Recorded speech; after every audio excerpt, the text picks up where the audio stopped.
তো আজকে আমরা দুই বোন মিলে চলে গেছিলাম কলকাতা ইস্কন মন্দিরে। এবার কিভাবে যাবে ডিরেকশনটা তোমাদের জানিয়ে রাখি। যদি তোমরা মেট্রো করে যেতে চাও তাহলে তোমাদের নামতে হবে রবীন্দ্র সদন মেট্রো স্টেশনে, আর যদি তোমরা বাসে যেতে চাও তাহলে তোমাদের নামতে হবে এক্সাইড মোড়ে। আর যদি তোমরা গাড়িতে যেতে চাও তাহলে তোমরা যেতে পারো, এটা পড়ছে এলগিন রোড মিন্টু পার্ক। তো তোমরা গুগল ম্যাপও একবার দেখে নিতে পারো। তো চলো এইভাবে করে আমরা দুই বোন পৌঁছে গেলাম কলকাতা ইস্কন মন্দিরে। আমরা মেট্রো করেই গেছিলাম। তো মন্দিরে যাওয়ার পরে কিছু জিনিস তোমাদের জানিয়ে রাখি। মন্দিরে ঢোকার ঠিক বাইরে দেখবে একদম সামনে জুতো রাখার কাউন্টার রয়েছে। এখানে তোমরা ফ্রিতে জুতো রাখতে পারবে, কোনো টাকা লাগে না। ফ্রিতে জুতো রেখে তোমরা ভেতরে প্রবেশ করতে পারবে। এটা হচ্ছে প্রবেশ পথ। তো চলো ভেতরে গিয়েও বাকিটা শেয়ার করছি।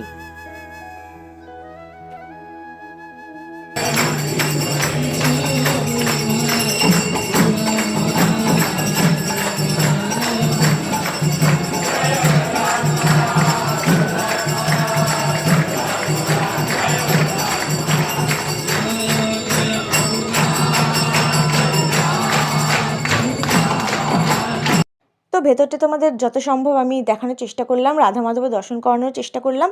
তো আজকের ভিডিওটা এই অবধি। যদি আমার ভিডিও তোমাদের ভালো লাগে বেশি বেশি করে শেয়ার করো, লাইক করো, আর হ্যাঁ সাবস্ক্রাইব করতে কিন্তু ভুলো না। তো চলো সকলে মিলে বলি হরে কৃষ্ণা, রাধে রাধে।